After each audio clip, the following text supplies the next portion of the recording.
Hello, everybody. Welcome back to the podcast. My name is Mitchell, and in this episode, we chat with none other than Jacklyn Dallas, who you might know from the YouTube channel Nothing But Tech. She is one of the very few female tech YouTubers and is very talented at what she does and does reviews for iPhones and computers, all sorts of different things, all your tech needs. She does those exact things on YouTube. We've been lucky enough to be friends with her for the last couple of years and have chatted multiple different times. We've actually been on her podcast, so we thought it was time to have her on ours. So we invited her to come onto the podcast and had a wonderful chat where we chat about all sorts of different things, mainly tech related, not necessarily filmmaking related, a bit YouTube related as well. So if that interests you, we talk about that. And we also chat about how she just came back from WWDC 2023, so the Apple keynote where they announced the Vision Pro headset, that new VR headset that Apple just announced. She'd actually seen it in person and has a bunch of things to talk about when it comes to the Vision Pro, so we discuss our thoughts and our opinions on it, and it's a solid episode. So, without further ado, enjoy. Hello, Jacklyn. Welcome to the podcast. Honored to be here. This is our third time recording a podcast together now. This is, yes. You're right, because we were on your podcast at the Digital Dive twice now. Yeah, and you guys were like a fan favorite guest. People are obsessed. Oh, nice. Really? Nice. Yeah. So the tables have turned then. We have now switched it. I now have to impress the TMS listeners. That's right. All these questions are now directed at you, so no pressure or anything. Yeah, I'm stoked. Yeah. So, okay, I'm going to jump right into this. I think you've been watching the podcast recently, so you even might know what this first question is, because I like to ask it to everybody, but like you are, for people who don't know, you do tech on YouTube is kind of like your main thing. That's where they would probably know you from. How did you get into tech, and what is essentially your origin story? How did you start doing this whole thing?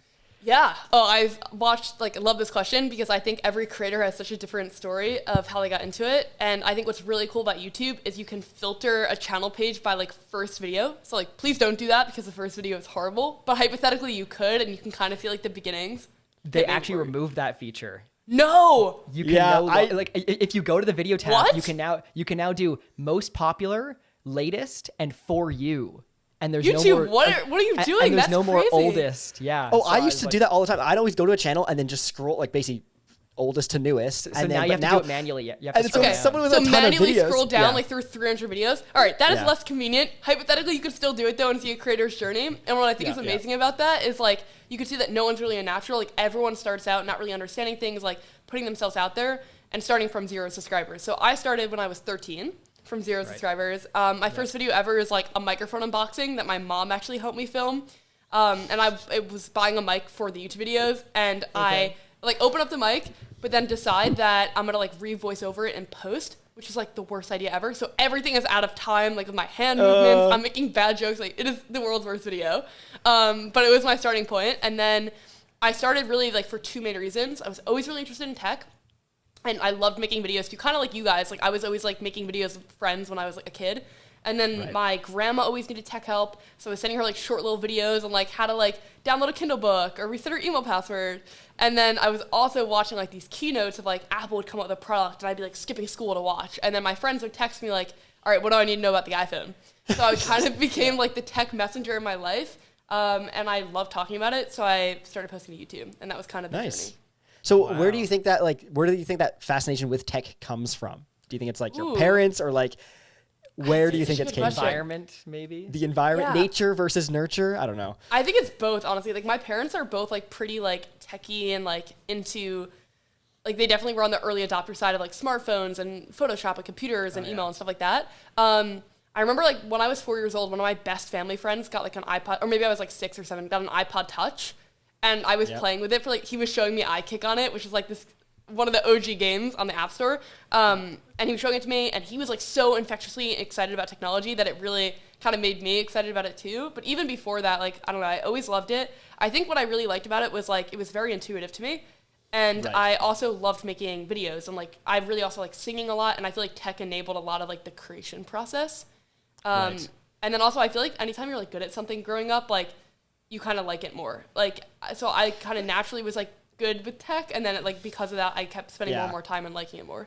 Well, I find that when you do that, people kind of you turn into the tech person. Yeah, and then from there, your personality, or basically you as a person, become that thing, and then you kind of just get exposed to it a lot more because everyone's oh, you're the tech person. What should I do here? That kind of thing. So For sure, that's yeah. really Like interesting. for you guys too, right? Like you guys are like the film guys in school, so it's like anyone needs. We were any those advice, video, like, yeah.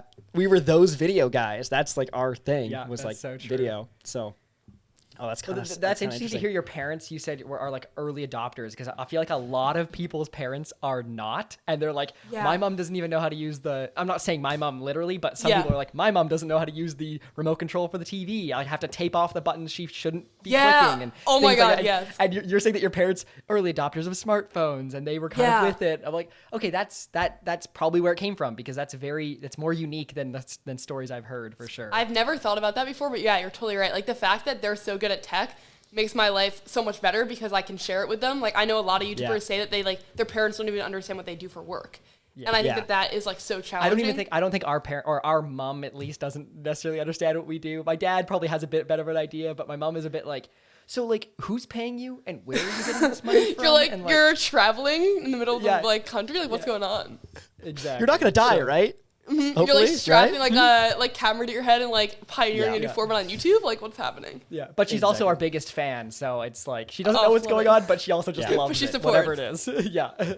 Oh, that's so So- funny. Yeah, that's interesting. That's interesting. So, something also about tech, which is interesting, is that it is correct me if I'm wrong, but I don't Yeah, think I tell am, me. but it's a mainly male-dominated industry. From Yeah. what you see all those people, it's a bunch of dudes just walking around. So, Totally. how do you feel about being one of kind of the main female tech YouTubers? What does that feel like for you? Yeah, it is really fascinating, like how male dominated it is, and it's interesting too because I've always liked tech. So even when I was like growing up, like I went to coding camp, which was Yeah. like not good at coding at all. But Were even you there, the only girl there? I feel like you I might was have been one the of only girl. two. Yeah, Oh, there I you was like go. one Yeah. of two, and then other interests too. Like I played a lot of sports growing up, and so I went to like a softball or like a baseball camp, I guess, one time, and I was like literally the only girl camper. So I got very used to like being like one of the Right. only girls in like male-dominated spaces. And I mean, I would love more girls to get into tech. Carly Kloss runs this program called Code with Klossy, which Oh, basically yeah, like yeah. it's really cool actually. It gives like scholarships to girls to learn how to code.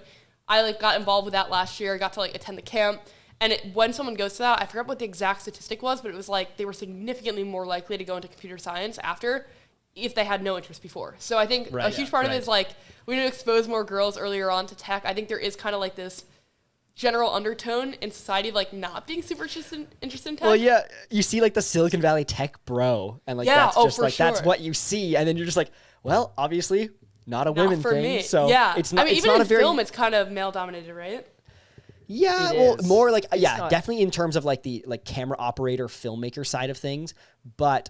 For females are definitely dominating like the actress and actor Yes. side of things, But like the also, drama side of there's things. a lot more females in the photography side too. When it comes to Oh, just true. photos and not video, you tend to get a lot more females in that. Especially like wedding video is dominated by females. No way. That's So fascinating. it's just like, yeah, like being a male, there's definitely males that do it, and males, I know many, but I do know also a lot of females that do wedding videography and things like that. So Yeah, I mean, it makes sense. Like, I personally have had only incredible experiences. Like, it hasn't really affected me. But it is something that's, like, interesting. Like, I tend to have, like, a higher percentage of females that watch the videos than, like, the other male reviewers. And, and there are also downsides, like, from, like, a commenter perspective. Like, just, like, audience relationship, 99.9% of the time is amazing. But as a female, like, you do get some sexual couldn't- comments at yeah. times. Yeah. I can imagine the comments that are in your like the do not post section Yeah, of YouTube, yeah, like yeah. the spam section. They're like, Oh you're just like, my oh God. no, what is this comment right now? Yeah, the DMs, like, I think that, Yeah. I mean, honestly, guys probably experience it in the more female-dominated niches. Like, if a guy was Well, in, like, yeah. makeup or something, like, it would probably be similar. True. I mean, yeah, I would say that though, like with men in that kind of space, especially on the internet, men are a lot more forward than Ooh, interesting, females yeah. are. Now, I mean, this is like throwing it back, like, but when we went viral on TikTok that Yeah. one time, the amount of DMs that we got was absolutely insane. They all wanted to date you. Like, I Exactly. remember reading They're the like, "Oh my comments, and they were God, like, this is these are the dream boys. Like, they're Yeah. down. So, yeah, you Exactly. definitely get it on both sides. Like, all the Yeah. TikTok guys get it all the time. But Exactly. that's And, interesting, too, for you, because that's a totally different audience than Exactly. your YouTube videos. But Exactly. that's mainly females, right? So like, Yeah, but that is it why wasn't that is why that a happened. bunch of dudes following us for that. It was mainly Mm-hmm. like women, and they can Yeah. be in like high concentrations. They can be very forward and very they can- Totally. Exactly. Yeah, well, it's kind of Exactly. like the like I feel like every year there's like a new like internet guy that a lot of the like teenage girls are obsessed with. Like it's like Yeah. Noah Centineo or like Yeah.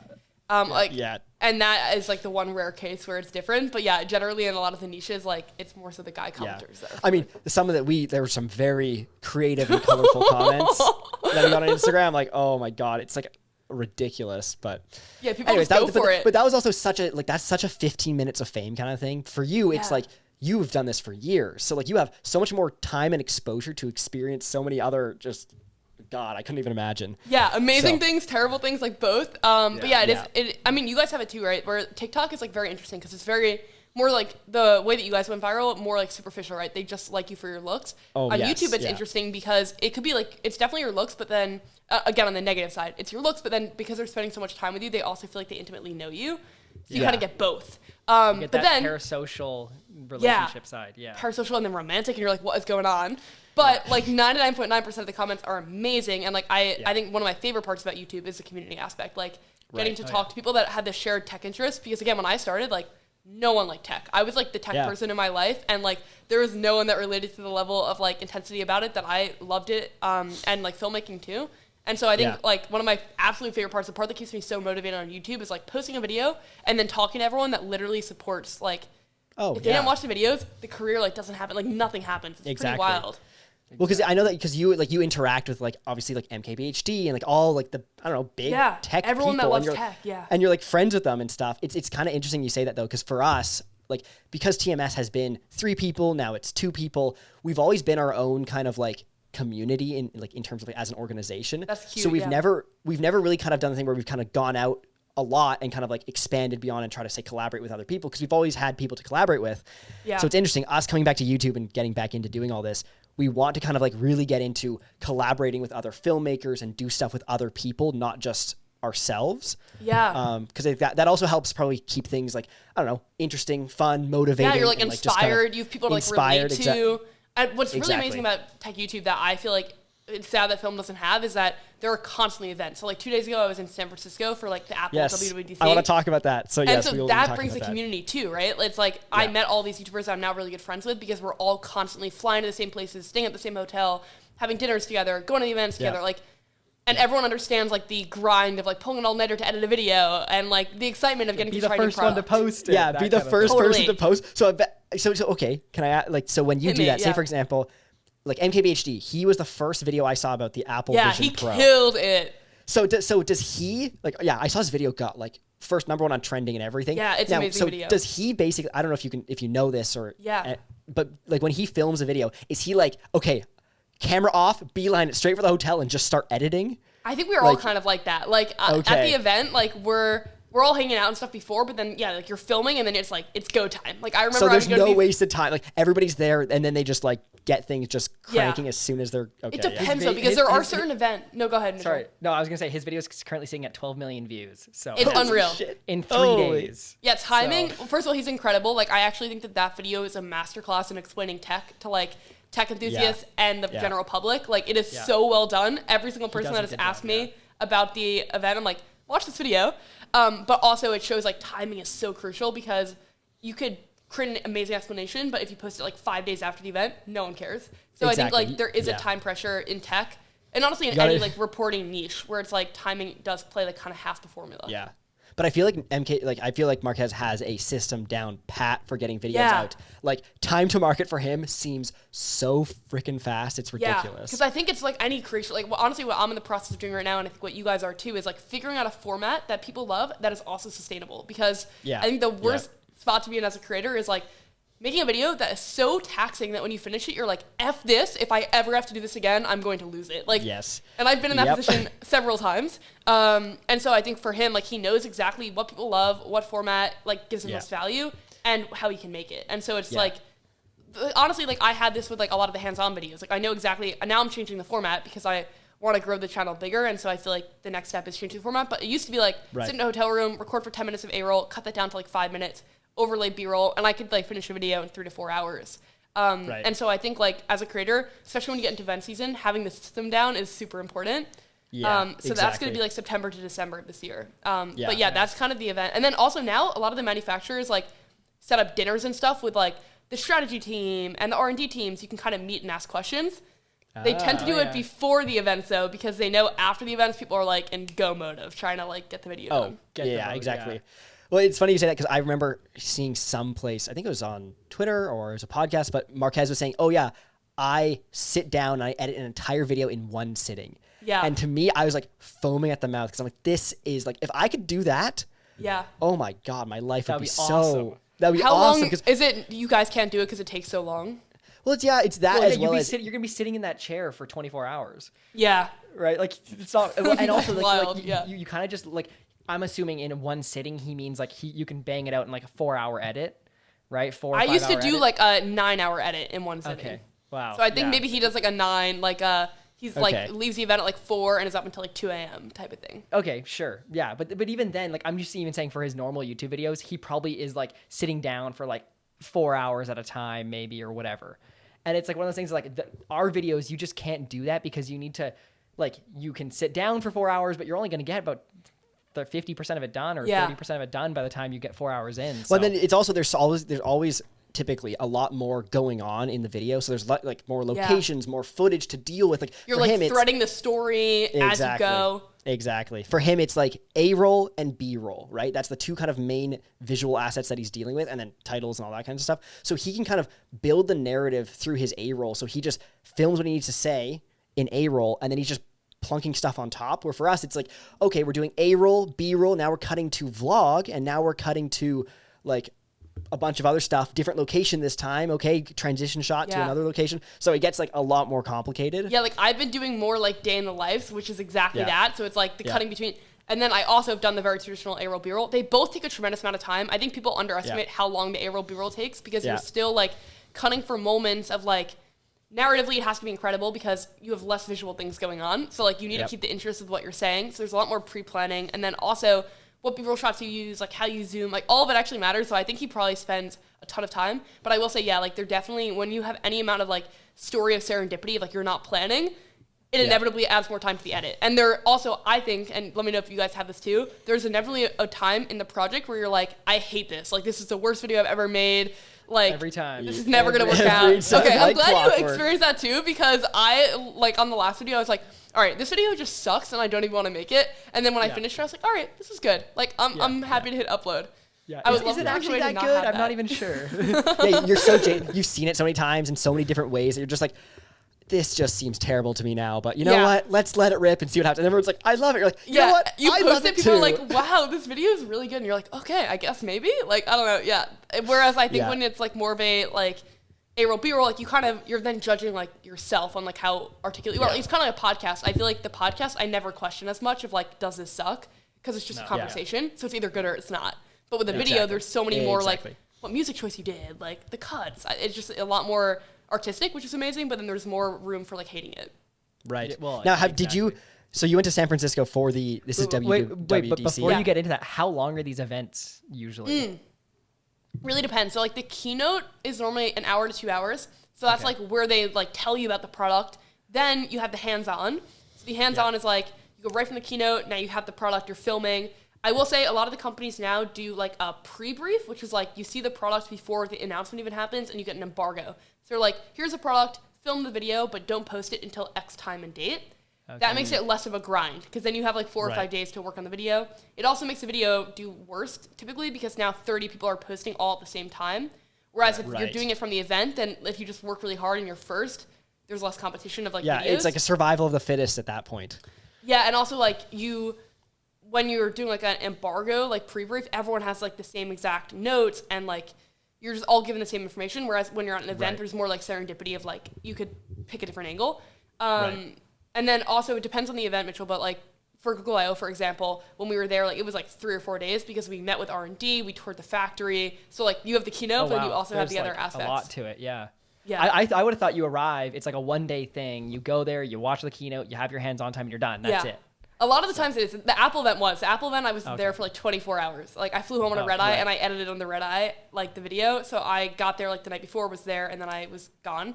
But a lot of the companies will do like more grandiose things, especially if like you're traveling a lot, they want to like give you more time. Like when I went to South Korea, it was like 5 days. Right. Nice. Now, do they like when these events happen, Are you getting invited to these events, or is it just you go because you're a tech person? You get invited. Yeah. So it's like a limited list. So I think that's. Do they cover flights and stuff for you, or like? Depends on the company. Almost all of them do. They'll cover travel and lodging, but some of the companies don't. And then for those, like, you could either, if you live in the like city, then you go, or like you can weigh like, is it going to be worth it for me to go to this? Then you can like pay, or you can get a sponsor. Yeah. How many of those, like, how many like invites do you get a lot of invites, or do you not? Yeah. Or like how many of them do you get versus do you actually take up on, and how many of them do you pass on? Yeah, that's such a good question. I would say when I started, it was so like me cold calling people and being like, oh, like I really want to go to this event. And like I wasn't getting invited to most of them. And I'm like randomly finding PR people on the internet and being like, hey guys, I'm Jacklyn. Here's what I'm doing on YouTube. Would love to come. And honestly, like for anyone listening, cold emailing and cold calling is like the key. No one does it. It's so effective. You just got to like full send. You never know what happens. And I think a lot of people underestimate. And that's actually worked? Like you've actually like. Almost every single time. Like really? I can't overestimate how cold emailing has changed my life. Like if I had to point to one thing in my career of like, this is why it's been successful in certain ways thus far, it would be like the third door idea, which is like in life, there are 3 ways to get things. You have, this is like the method. It's a book I actually love. It's called. I've never heard this. This is interesting. Okay. So the first door is like the traditional path. So if you like picture that life is like a nightclub. The first door is waiting outside on the line. Yeah. The second door is a VIP entrance. So like, you know someone, you have a lot of money, like someone's going to get you in. And the third door is like going in through like the kitchen. And so the idea is that there's always a way in, but if you try to do the first door, it's a numbers game. But if you try to create serendipity and luck for yourself, then it's easier. And so having the mindset of like, everything is figure outable and I can make it happen has like changed my life. I love that. I truly believe, like something that I think Steven believes as well, is that the world is not nearly as complicated as people make it out to be. Agreed. A big reason why like people think the world is so much more complicated than it actually is purely because of marketing. Because I'm gonna get all conspiracy theorist here, but I feel like not big tech necessarily, but like these big companies and just like governments in general want people to believe that the world is way more complicated than it actually is, because then no one challenges it. No one actually because they think, oh, it's too complicated, I'm not even gonna try. But if you just give it a shot and you just see give it a shot. Yes, I love that. Totally. Yeah, I mean, it's the whole thing of like, I think there's so many false equivalencies made. Like, oh, like you can't really like want to excel in your career and be happy in life. Like, I don't think that those are necessarily directly related. I think you can have both. And I think a lot of like times you're conditioned to be like, oh, well, you can't have it all, so you don't even try. It's like, give it a go. See what your emotional experience is. If you get like 80% of the way there, you're 80% of the way there. You got way more than if you just basically like don't give up before you even started. Exactly. Yeah, like, and I think so much of the marketing is pushes that. And like I remember I went to a networking event with a friend, and I just like asked this person for their email. I was like, oh, like I love talking to you. I'd love to get your email. And as we walked away, they were like, oh my God, I had no idea you could do that. Like there are no rules. Like obviously there are like some rules, but like generally like as long as you're being a good person, just figure it out. Like try. Like I liked writing emails enthusiastically. I remember I was like showing an email that I wrote to someone. They were like, wow, like that is so like personal. I was like, yeah, but like people are people. Like why are we writing so formally for like these business things? I do say that like something that you do really well is you are very good at being enthusiastic and complimenting people. So I'm certain if even 10% of that plays over into your emails, people are gonna be like, well, yeah, I have to respond to this person. Like I feel guilty not to. I would feel like a terrible person not responding. Being like, the amount of energy and stuff, you're like, I might as well, because like it basically. I appreciate you. That's so wholesome. Yeah, I think like I mean, you guys are amazing at it too. Like I think the amount that you guys have done in your career is genuinely incredible, and like working with all these dealerships and all these things, like no one thinks that that's possible. They're like, oh, like you have to do the film school path. You have to get this first job and this job. It's like skip all of that. Just third door it. Like find the opportunity. And also like I think people underestimate like just being generally like a good person, how far like people like I want to work with good people that are likable. And so if someone has those traits, so much more likely to want to like be friends with them, work with them, etc. And so I think again going back to like just full circle back to the events thing, I would cold email and I would have like no expectations. I would be like, I just love the company and I love technology. I would love to go.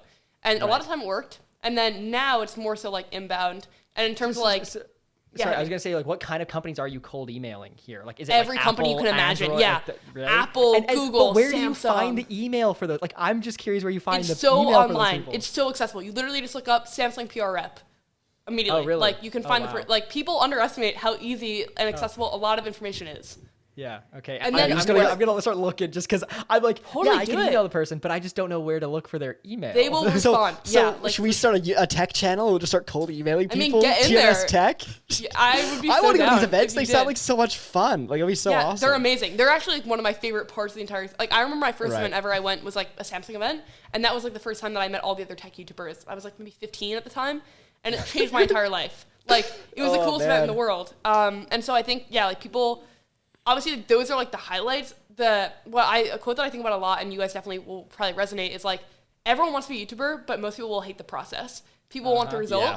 So like the events are part of the process, but a lot of it is the result, because most of the time it's sitting in front of the desk, it's editing, it's trying out the technology, it's like filming. That's the stuff that I love. It's the community building. And then the events are also things that I love, but if you like look at like 365 days a year, at most maybe it's like 30 events. And so I think that when people are thinking about getting into YouTube, they should definitely love the process of making videos and creating a company community over just like what shows up on Instagram on like the highlight reel. Yeah.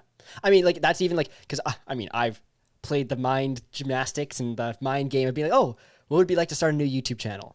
And, but the funny thing is that because we have done YouTube for so long and we have the reps in now, starting one now would be so much like magnitudes easier than it would be like at the beginning, because now we know what it takes to actually do. And we also have expectations about like, okay, we know how long it's going to take, so we're not going to expect this to go viral next weekend. Yeah. And I remember Alex Hormozy was saying that it took 4 years before his podcast gained any traction. It's and so he posted funny. 3 times a week. Yeah, he's popped off. Like, he's almost at 2 million subscribers now, I think, on YouTube.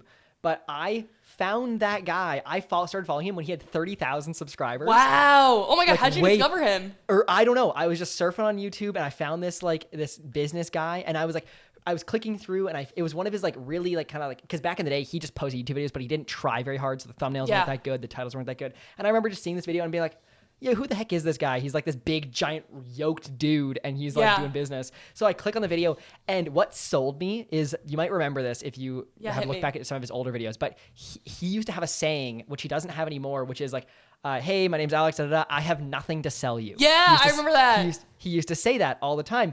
And I like vividly remember Steven was in the room with me, not watching the video. He was just sitting on the couch, and I pressed play on the video, heard that, and I paused it and I said, Steven, you got to come and listen to this guy. Oh, right? I love that. I showed Steven, I was like, listen to this. And he says, I have nothing to tell you. I'm like, that right there. I literally vividly said, and consciously said, that right there makes me instantly trust this guy. And I remember telling Steven about that. He had like 23,000 or something, thousand subscribers.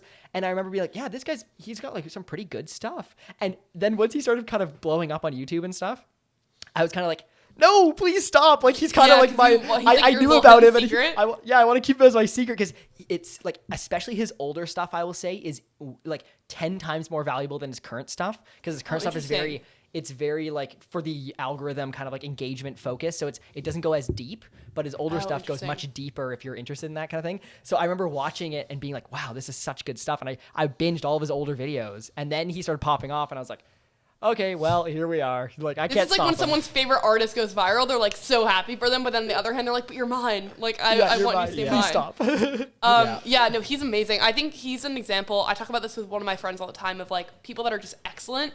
And like when you strive for excellence, like often people that really strive for excellence try to strive for excellence in every area of their life, I've noticed. Yeah. So like he's excellent in like his business, but then he also wanted to YouTube excellently. And I think also something that I think about a lot that I think a lot of YouTubers do not focus on is community. Like ultimately, I think that community is what leads to longevity. Obviously, it's excellent content, but I think when I look at the YouTube, no, go ahead. Oh, I was just gonna say, I will say someone like Alex Hormozy, he doesn't focus on the community as much as someone else would. But he still doesn't like the Mosey Nation, like yes, and, like, he does. I think he's getting into it. I think he's getting into it more. But like I remember before, even the kind of when he started posting his like more polished videos, he's just kind of like a post and walk away type guy, and just doesn't respond to any comments, doesn't do anything like that. So yeah, like that's my 2 cents on it. You could have a totally different opinion, but I feel like he's a bit more of just like I'm running a business, I'm doing this, I'm posting videos because I know it's going to be good, and they're good videos and they're valuable. It's just he's like, I'm just not going to stick around and do this stuff like answering to one person's comment, because there's no leverage there really, and it's not really scalable. I definitely think he doesn't do the one person comment, but I think what he does really well is he's like, here's who we are and here's who we're not. And I think what's equally like, there's a book called Primal Branding that I actually haven't read, but it's been very recommended to me, so I probably should. But it talks about a lot, like, this idea of, like, when you're creating a community online, you have to define, like, these are the values that we stand for, what we like, what we don't like. And then you're obviously going to repel some people that are like, oh, Alex, like, really cares a lot about work. Like, that gives me the ick. Don't want it. But then you're going to, like, get people that want to be excellent and care a lot about work. Yeah. And I think that's something he does really, really well. And I think that is something that a lot of creators, like, the community enables everything. And I also, like, there are people that have the same interests as you. It's, like, the coolest thing in the world. Like, I think that YouTube is the ultimate flywheel for serendipity.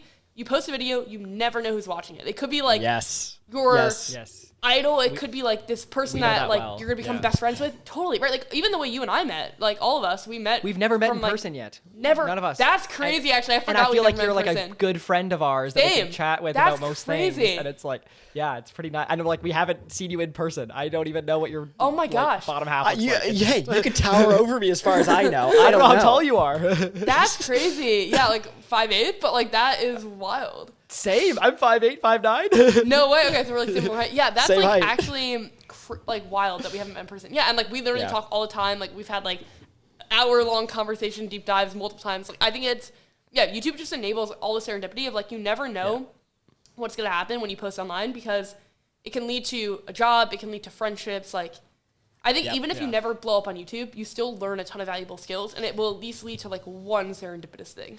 Well, something I've noticed about YouTube, especially also in the, like since COVID, when now that everybody's wanting to say get onto YouTube and post content and stuff, is that you even need even less people now for that serendipity to happen because there's just so many more people on the platform. Agreed. Because it's just like it's interesting because like before. You would have like, you need like say 100,000, 200,000 subscribers to actually make anything close to a living on YouTube. But now there's so much more opportunity in terms of like, you could make a full-time living on YouTube with 15,000 subscribers. I'm fairly confident. If you play it right in terms of, okay, you approach the right people, try to work with the right brands, and especially have the right audience that's engaged. Yes. And even then like making friends and all this other kind of stuff with like other opportunities, you need way less people now. So it's gotten even more accessible. Like today, literally the CEO of YouTube just like retweeted something that I posted. Like if I wasn't on YouTube, that's awesome. Yeah, isn't that crazy? Yeah. Like, and if I wasn't on YouTube, like what are the chances I would ever meet Neil? Like it would be almost nothing. I would have to like work my way up at YouTube, like brick by brick. Whereas like it's incredible, first of all, that he's so engaged in the community. Like it's obviously him being an awesome CEO, but it's also like YouTube, you just never know what doors are going to get opened. Exactly. And I think like the whole like creator-led media company thing, also it's like this Apple then happens, right? Marquez's video got 12 million views, like but traditional media got like 30,000. Like the scales are tilting a little bit in where people are getting their messaging from too. And that's so exciting. Exactly. Yeah, no, that's huge. Okay, so going back to the Apple event then. Yeah. Have you tried on the Apple Vision Pro? Have you tried it? I did not. There were like a couple people that tried it on. I didn't. I'm so bummed about it. I emailed them being like, oh, I need to try this. Did you heard amazing things. Yeah, we saw it. So like we saw it. We just didn't get to like try it. Okay. Or some people did. But Marquez tried it and it's like magic. I also read a like Twitter thread by like a neurobiologist who worked on the product really early on. And it was crazy how, so it uses your eyes to like select things and it can tell where you're looking and then it will highlight the screen. And she was saying that it does it based on your pupils to the point where like your conscious mind may not even know that that's what you're trying to do next. Like the headset may know before you. Wow. Which is like very scary and kind of dystopian, but also incredible. That's awesome. I cannot, honestly, I'm all for like, everybody in headsets kind of, but I will say, I'm saying that coming from a person who, I don't try to live my entire life online. I do have things outside of online that I like, hobbies and things that are not computer or electronic focused, like being outdoors, hiking, skiing, whatever it is. I enjoy being outside and having that. So for like, if that doesn't go away and if people still do that, like that's great. But for the time that you are online, to be like totally plugged in and like I'm all game for that. I think that's interesting. Yeah, I mean it looks so much like Ready Player One. Like I remember at the event, like the reactions were very mixed on like some people being like, is this dystopian? And then other people being like, wow, this is like gonna actually change the world in the same way that the iPhone did. Like if you expand the timeline 5-10 years from now, it's already so good as Gen 1. I think we're closer to that. My hesitation and like what you're saying is like I want to make sure that people, and obviously I have no control over it, but I want to make sure that people hypothetically don't just like stay in their room all day on the headset. They have a balance. Yeah. That's what I think is going to be very important, especially coming in the next, I think 20, 30 years, balancing online life versus offline life is going to become probably like an epidemic. I mean, have you seen the AI girlfriend thing? Like, that's like taken off. Yep. Yes. I know. Yeah. It's ridiculous. But I can't wait for the day where I can be sitting in an airplane seat with my headset on and I can have 4 monitors open and I can just be doing whatever. And like, I don't even need to have a screen in front of me and I've got unlimited screen real estate. It's like, and I'm on an airplane, right? Like that would be awesome.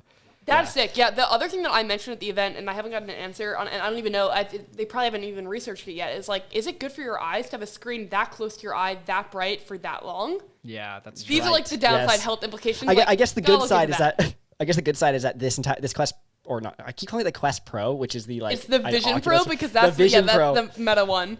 Yeah, but the Vision Pro only has a 2-hour battery life, so it's like you can't even get through a whole movie if you wanted to. True.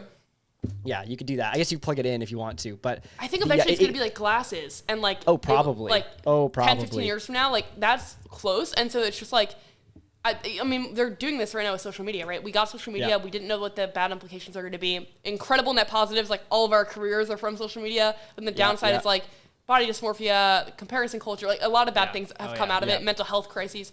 I think it could be the same thing with the headset, where there's a lot of amazing things, but we just have to like keep our eye on the negative things so we can try to like remedy them. Exactly. Well, it's definitely going to be a graph where it's like, say, like it's going to be a big problem, and then they're going to try to say, even like, I don't even know if they're going to overcorrect it, but it's going to take a while to come back down to like not being a problem anymore. So like social media, I think, is at its kind of like, it started and it kind of went way up, and I think it's kind of on its way down now. But Agreed. It's still going to take a while to get there.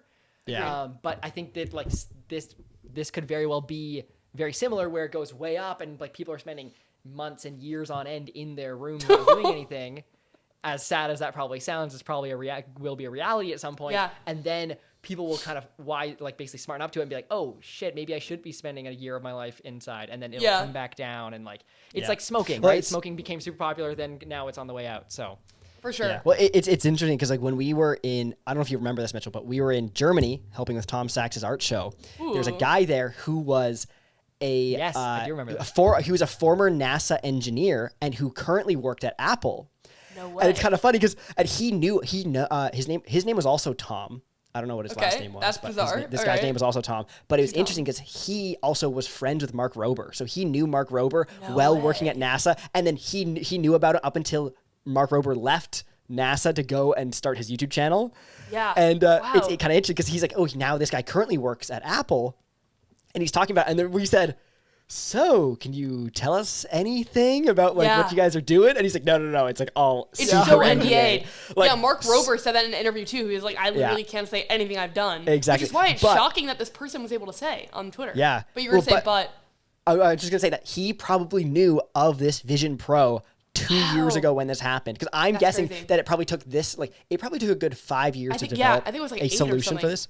It probably took years. So he probably knew at that moment, he probably knew what the Vision Pro was and what it was going to be like.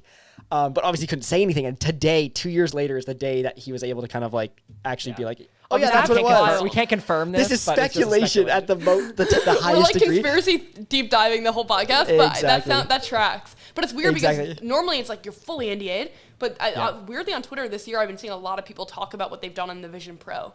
Interesting. So I don't know if like maybe Apple's trying to like get the tech more out there. I saw Mark Zuckerberg's reaction to it, which I thought was like fascinating from a PR perspective. I didn't see it. What was it?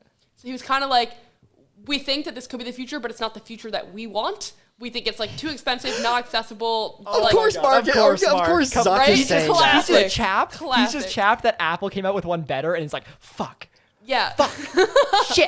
Shit, we missed it. And then he's like, Apple did it so much better.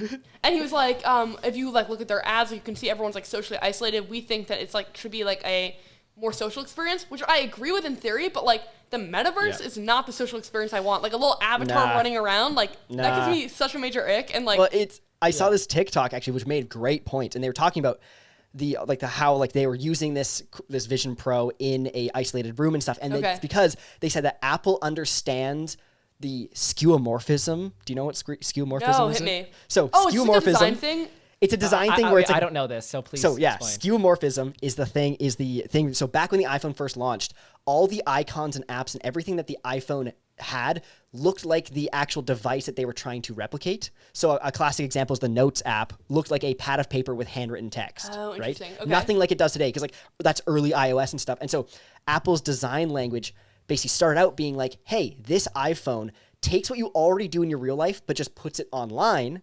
And then once people get used to using it on their phone, they then change the design to be the minimal kind of like futuristic style that it is today.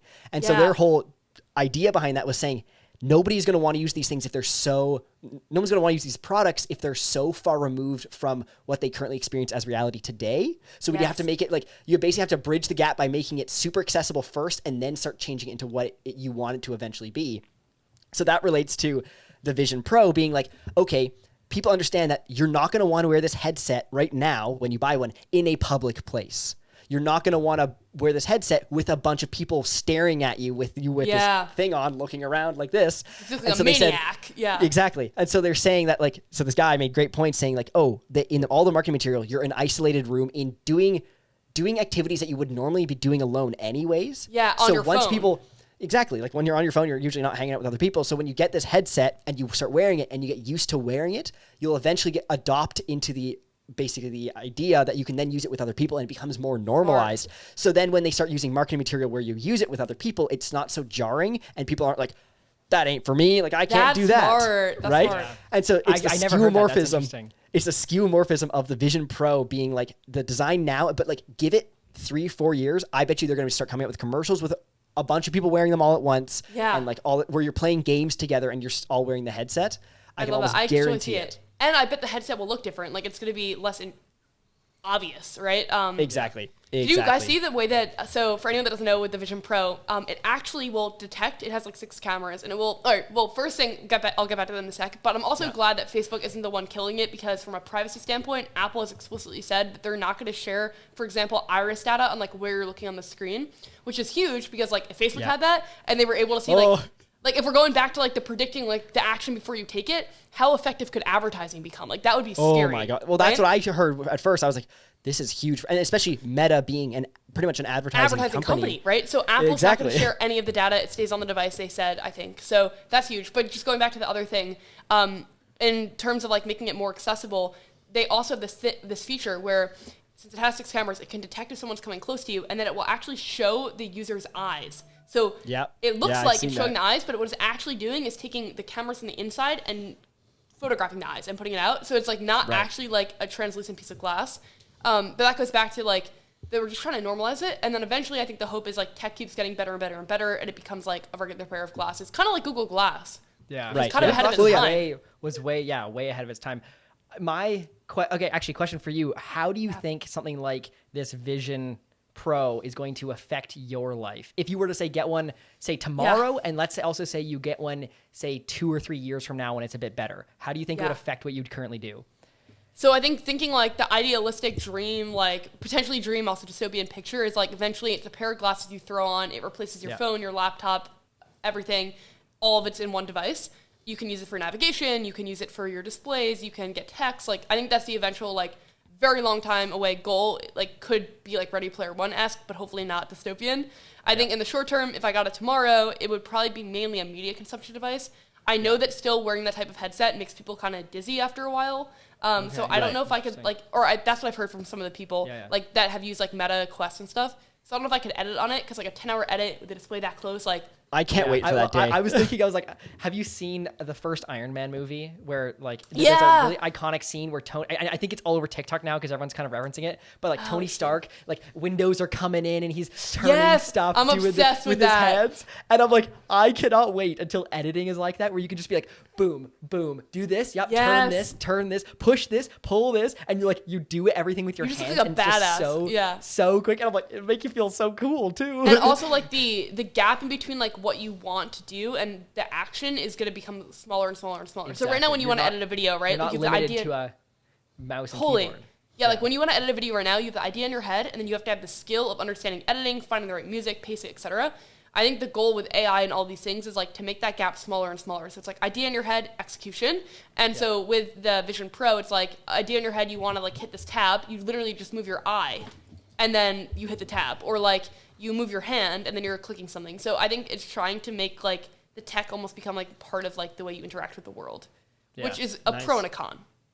Yeah. How would it impact your lives if you guys like got it tomorrow? What would you do? I just can't wait for the day that I can have like a full on, like, because my biggest problem with the editing videos is that I hate needing to like say scroll like for a long timeline, or like if it's a really big timeline I have to expand. So I'd love to have the ability to be like, have just a massive timeline with a massive screen where instead of needing to scroll, I can just turn my head and be like, oh, okay, over there, and over there. Oh, and I can drag stuff, move it way over there, like having so much more real estate. So that's what I'm looking forward to. And then other than that, I don't know. I just have to wait and see what kind of comes out, and then go from I agree. there. Like I mentioned before, like the plane seat thing. You're sitting there and you have 4 monitors in a plane. Yeah. I think that is going to be so cool. Well, that with noise canceling headphones is going to be Unreal. the best thing ever. Yeah. So It's kind of interesting because right now flights are like the only place where like I kind of like dissociate and I don't listen to, like, a lot of the time I don't listen to anything or read anything. I just like sit in silence. Oh, So really? Interesting. it's going to now take that time away, but it'll be sick. But the other thing that I'm thinking is like, it's interesting what products kind of leave tech YouTube and become general public. It's normally Apple products. Like think about like the fact that this is all over TikTok right now and I'm getting texts about it. well, yeah. Yeah. If Samsung did it, nobody in the real world. Even if it's amazing, they wouldn't text me about it, right? It's like mainly Apple, sometimes Google, but mainly Apple. Well, some people don't even know a folding phone exists yet. Totally. Like a modern folding phone. Yes, and however, if Apple did it would be huge. It would be huge. Well, People would be I like, mean, this thing that is just the next that best just goes to thing. show that like when Apple does something, they do it the best. As much as it sucks, and as much as there's all these people being like, no, but think about this and this and this, and think about their $1,000 wheels for the Mac Pro, all that kind of stuff. It's like normally they kill it. Yeah, So actually, Steven, I watched a fascinating video on this of like the reason that they make some of the theory for it was the reason that they make some of these products that are like $1,000 is to keep like the luxury brand name. Oh, so it's like Apple sells $1,000 wheels, but then most of their products are actually accessible and getting cheaper. Obviously, still really, really expensive, but now they have like the cheaper iPhones, and so I think they're trying to become mass market. Yeah. Well, I was on TikTok, and there's so many people kind of complaining, being like, oh yeah, like why the hell is Apple selling this product for $3,500 that nobody wants, right? Yeah. And I'm just thinking, that's such a short-sighted comment. Agreed. And there's so many, because I was thinking of like, one, obviously the price it's will not come. you, buddy. Yeah, you're not the market, my guy. Yeah, you're not the market of where this is going, as well as I'm just thinking, these were comments on that same video about the skeuomorphism thing, and they were just saying I was thinking, and this guy was talking about the relating this adoption of the Vision Pro to the adoption of the first iPhone. Yes, yeah. And I'm just looking at it like, this is identical. Because at first, when the iPhone came out, everyone's like, why am I going to spend? Yeah, why am I going to spend? I think it was like $500-$600 on something that I don't need and is really expensive. Think about now. Look at today. We have $1,000 phones, and look at what they can do. And everybody has one. And everybody has one. And so no one questions the price point. And no one questions it anymore. But the Vision Pro is going to be... People are like, okay, cool. When can I go to the Apple Store and buy it? Buy it. I need it? It's sold out. And people are like getting up at 3 a.m. to pre-order it. Like exactly. And Steven, like I know exactly what you're talking about because I watched a really interesting video that showed the curve like of adoption rates. And it's like you've the first, or like bleeding edge tech early adopters. And you have like the people that are still kind of really interested in it, and then the gap between that and mainstream market is how you become a viral mass market product. Exactly. And if someone's going to do it, Apple will be the ones to do it. They for sure will. There's no way, like, there's just no way that Apple doesn't at least succeed more with this than other companies have, because it's going to be better execution, and people are more willing to give it a chance because it's Apple. And also, I think it's priced so expensive right now because I don't think that they want it to be mass market yet. It's still not like prepared for that. Yes, exactly. So I think they're going to get early adopters, people that are going to be optimistic and love it, get a lot of feedback, and then make Gen 2 even better. Well, exactly. They only want the people that are really going to want it, right, at first. Where it's like, and then once they work all the bugs out, they're going to sell it to as many people as they can. And then the tech will get cheaper and cheaper. Like exactly. Right now, it's hard to even kind of benchmark the price because there's nothing. And Marquez says this a lot. Apple often makes a product have a unique pairing of features that no other product has. So it's really hard to benchmark the price because you can be like, oh, it's more expensive than the Meta Quest, but the Meta Quest doesn't have this number of cameras or this display resolution. So there's no way to kind of actually benchmark it to know if it's a good deal or not. No, exactly. And so I saw that comment. Does the Meta Quest track your eyes or anything like that?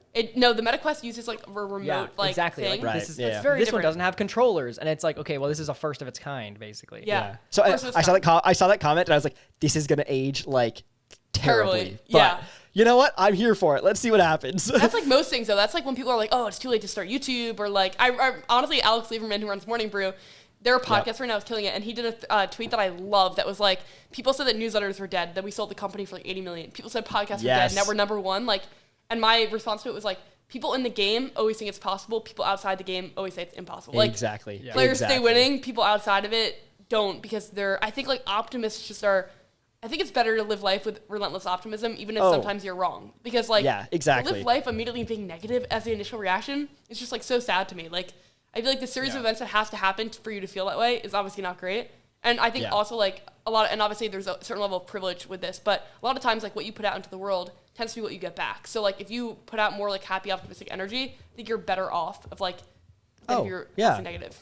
100%. Like that's so true. Because like I find that there's so many people that are just like naturally pessimistic. It's like, oh, that's never gonna work. Yeah. It's like, and then but I get people saying to me like, dude, you're so like positive all the time. I'm like, because why go into a situation being like, this isn't gonna work. This is gonna be terrible. This is gonna suck, and I'm gonna do it anyway. It's like, no, like at least like try. Like obviously, there's a certain time of like being like, okay, like also look at the data. But I think anytime I watch like interviews of ultra successful people, one of the things that I think is a really common theme is like I just believed it would work, and I just like knew I would keep going until it did.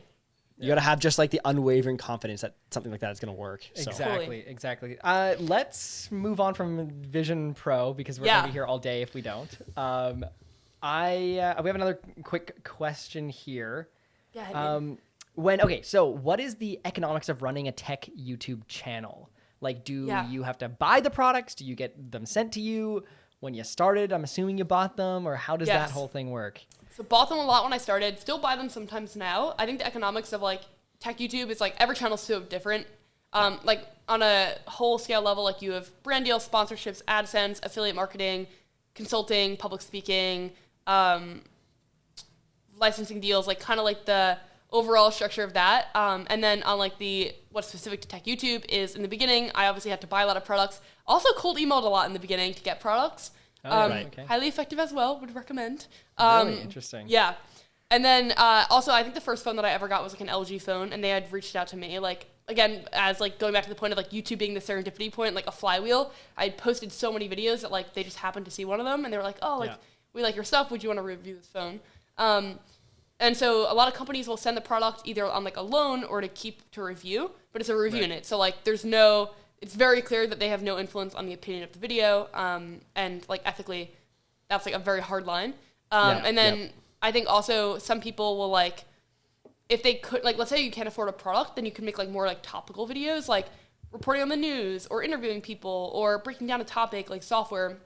So when I started, obviously I was like 13. I didn't really have money like from doing anything significant. So I used like some birthday money and like some, I think, babysitting money. But then after that, I did a lot of like software videos for a while. Of like, here's how to like green screen an iMovie or something. Actually, that's interesting because I feel like what you could do now, especially if you're say going to start a channel now, you could first start off by maybe doing some like say interesting deep dives into the tech as far from what you, like from the research perspective that anything you can do online versus needing the product in hand, and then you try to save your lines there, and then you get into product in hand type stuff. For sure. So, and also like I'm right now even trying to expand just outside of product videos. Like when I think about like, this is going to sound super ambitious, but when I think about like the overall vision with the channel, it's like I want to be like the tech thought leader for like Gen Z. Again, super ambitious, but like... Actually, this goes into another question, so you can dive into it, but it's just like, where do you see yourself in 5 years? That's kind of another question. Yeah, so I think like creator-led media company is like the goal, right? So that manifests in a lot of different ways. But I think making excellent videos and excellent community is like the main goal of YouTube, and I think that enables a lot of other things. When I think about like longevity, I admire Marquez so much for the fact that he is like the go-to person in tech. I think there's like this really unique opportunity where there really aren't that many other females in tech, and there's also like no one like Gen Z really. So like that's kind of a unique pairing. And then also I think I just fundamentally care so much about connection and community in a way that a lot of other people don't care about. And there's a quote that I love that's like, if you do something that's like play for you but hard work for others, it will be like more sustainable. And so I think a lot of people hate the community aspect. I love the community aspect. It's so fun for me. So that's like the really ambitious goal of like I want to kind of expand and like talk more about, like if I was thinking about the tagline for the channel, it would be like, hang out with me and learn something about technology. So like, nice. So learn something that's about, a good one. Oh, I'm glad you like it. Renee Ritchie helped a lot with that. We've had endless conversations about like, what do you think I should do on YouTube? But that's kind of like where I've been my whole career, but just kind of getting more and more into that. So it's like, hang out with me and learn something about tech, whether it's like learn if you should buy this phone or what the phone has, or learn about like AI Drake and what's going on in like the music industry with technology. Right. I think hardware is very accessible to okay, this is my hot take. Hardware people, like, it's sexier. You can easily see what's going on with it. So people are exactly. It's visual. It's tactile. It's so visual, right? And so you know, like, oh, this is what it's going to look like and feel like. Software is actually universally more accessible because even if you don't buy the newest product, you still get access to it. Same thing with like trends. So I actually think that software is super important to cover because it's going to affect more people, but hardware is maybe what gets them in the door. And so the idea with YouTube is like, how do I do both? So I'm still really early stages of trying to figure it out, but I do think that there is this huge intangible of like, when we're watching a creator on YouTube, I think they're our friend. And like, you guys are like my film friends when I watch you, right? So it's like, I get to hang out with you and like, you're incredible at film. I think for my channel, it's like, I could be your tech friend. Like maybe you have no one else in your life that loves tech the way you love tech, but now we can bond over it. Yeah. Right. Oh, that's interesting. Yeah, that's so interesting. I have a quick question that relates back to just the economic side. For Apple products specifically, do you buy those or do you get them sent? It depends on, they have like different PR branches for each product. So certain product categories, so like an iPhone, sent. Do you get that sent? That would get sent, yeah. Well, now it would, but like there were many years where I bought it, but now I work with the PR team. Of course, yeah. So okay, and now do you get them for the release day or do you get them beforehand? It depends on the release. A lot of the time it's like an embargo, so like you get it like a week before, 2 weeks before. Some of the time it's been like you got a day of. A lot of the companies also will, like if you, let's say you're going to the event or something, you may already have the product or you've already had a pre-brief of the product and then after the event you get the product. So like the Samsung event in SF, like I got the phone literally an hour after the event and then I filmed all around San Francisco, like the review that day. Right. So it depends, do you get to keep those phones or do you? Also depends. It's so like variable. So sometimes there's like a loan agreement where it's like 60 days and then you send it back. Sometimes it's like you keep it for the year until the next one comes out. And then sometimes it's like keeping it indefinitely. But most of the time, like you're signing something that like you can't give it to another person. So like a common question I get from like literally people I'll just meet will be like, "Oh, can I have a phone?" Like we just met. I would love to help you out, but also I'm not allowed to give this to you. Yeah. You can't get a phone or something as a review and then sell it after. Yeah, most of the time no. Most of the time you sign a contract that like you would be keeping it. I've donated in the past. I think that's different. Like I've asked them like, "Ooh, like I'm not using this anymore. Could I donate it?" But yeah, I don't think you could like get it and then sell it most of the time. Yeah, right. Interesting. Now, because like I always thought it was is a MacBook Pro something that you would like a loaner or is that? I feel like it's really dependent on the year. I think my like the computer that I used in school when I was like in high school, I got from them as a review and it was like the MacBook Air and then that was like my computer for like 3 years. So that one was a keep, but I think other ones have been like maybe returned. I honestly don't remember. I feel like I bought my most recent computer, so that one. Yeah. Interesting. Nice. That's very interesting. I always thought it was interesting because I was going to say I always thought it was like interesting how you would always have like the iPhone the day it came out. And for us, especially in Canada too, like when an iPhone comes out, you can't get it day of, like the day it's released. You got to wait like 2-3 weeks up to a month sometimes if you actually want to get that product. And so I always find it shocking because for the videos, you're like, I got this. I'm like, even if I wanted this right now, it would take me a month to get it. So Darsh is from Canada, so he's had that experience even as a tech YouTuber of like a lot of the Canada PR even gets the product later than the US. Yeah, exactly. Oh, that's interesting. Yeah. Nice. We got to wrap this up actually sometime soon because because you have an appointment. A future engagement coming up. So I'm so honored to be on. I think this is like the most fun that I've ever had on a podcast. Yeah, this has been a fun one. This is it's great because you also do a podcast yourself. So like for hosting and stuff, like obviously like you're enthusiastic, the flow and everything like that. Because it's funny because we've had some other people in the past, like way in the past before, and it's like they answer the questions, but like they don't. Like, it's hard. You need a little bit more. Like there is skill to this. Like it's not like just everybody can do it. Conversational. I think it's also like you and I, like we're such good friends that like I think there's like a level of comfort. It helps when you have the friends on. But when you have like an all-star, when I've had all-star podcast guests on my show, I'm like, this is so nice. Like conversation just flows. It's good vibes. You guys, like I remember we had you on the podcast. Darsh and I we were like, they're amazing. And that was our first time ever meeting. Nice. Like they're just 10 out of 10. Yeah, well, that was also because we had like it's me, Mitchell, and Tommy, all three of us. So like I don't know, we're all just like hanging out as friends normally. That was a lot of people on one podcast. That's 5 people on a podcast. That's a lot. I feel bad for our editor. He killed it because that was like a nightmare of like, but it worked out well. It's one of my favorite episodes actually. Nice. I should go back and listen to it. I've got 2 quick like rapid fire questions, and then we'll wrap it up. So, what is the best and worst part of having a tech YouTube channel? Ooh, such a good question. Okay. Best part, love technology, and it's the coolest thing ever that like it combines my interests of like entrepreneurship, community building, tech, video making, Like, and it has enabled so many amazing opportunities in my life. Worst thing, I think, is just like if you're a creator, there isn't necessarily a path, so you're kind of figuring it out as you go, and it's like all gut feeling, like this is the right move, this is the wrong move, and there's so many ups and downs with entrepreneurship. People only see the highlight reel online, so they only see when you're crushing it, but they do not see the behind the scenes, like 3 a.m. nights where you're like cold sweats, like what am I gonna do? Like what's going on? What's the right move? And like they don't see some of the other negative aspects. So I would say maybe that's the worst part. And then also, I think just something that I'm still learning now is like how do I make it sustainable so I can do it for a very, very long time with like the content creation process. And I think that becomes easier as it grows. Like as the channel grows and you hire more people, I think that is one of the ways that well, it becomes that's like Steven and I, with us coming back, that's kind of one of our main key points to focus on is sustainability. Yeah. That's the only way this is actually going to work out in the long run is if it's sustainable. So we're really looking at investing in building up the team, bringing more people on to help us, because that's the only way that's really going to happen. So, okay, cool. And then last one here is, if you were to start from 0 today, 0 subscribers, even 0, let's say you had $1,000 in your bank account. Okay. What is your game plan to starting a new YouTube channel? And is it tech? Is it not tech? Where would you go with it? What is your game plan? As detailed as you can without being too granular. Yeah. Okay. I love technology, so I'd probably still do tech YouTube. I think the only other channel that I love, or like the only other style that I love, is like I love conversations and interviews. I think it's so fun. So like maybe a podcast, but I think I love tech, so it would probably be tech, which is why it's amazing that that's like the channel that I'm doing. Love it. Awesome. I think a lot of people do shorts as like an initial. Like if I have no skill, like I've never made YouTube videos before and I'm starting from scratch, then I would do shorts first, because I feel like you learn really, really quickly what hooks get people and how to like keep a video engaging. Shorts are hard to convert to a long form. I see a lot of creators on like TikTok struggle to make it on YouTube. 2 very different skill sets. Like I would be a much worse shorts creator than I am a long form creator. But I think helpful to start there, lower barrier to entry.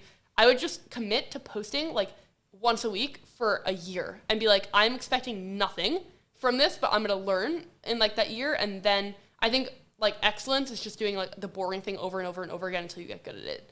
And then also I would, as we were talking about earlier, like try to figure out like what is like the gap in the market, right? If everyone's doing like these like phone reviews, like what is the topic that no one's doing? Like Cleo Abrams right now is doing science and technology explainers. No one's really doing that. It's amazing. Yeah, and she's amazing. Like she's an incredible creator. And so I think it's like being a little strategic, but then not letting thinking become more important than action, because oftentimes this has happened to me all the time. Like the idea in your head sounds amazing, and then you try to execute on it, and you're like, this is the worst thing ever. So like it's gonna seem perfect until you get it down, and then I think you'll actually learn more with the action. Awesome. That's a great answer. Thank you, Jacklyn, for being here. Is there anything you want to plug? You have a podcast and a YouTube channel and Instagram, so plug all those. Totally. If you guys want to check them out, Nothing But Tech on YouTube and Instagram. I also want to plug the main TMS Productions channel. If you're listening to this on like the podcast channel, go check out the main channel. It's truly one of my favorite YouTube channels of all time, and I think you guys would like it. It definitely, like if I need inspiration, guys, I watch your videos, and they truly they get me there. Oh, thank you. Yeah. Of course. And podcast is The Digital Dive, right?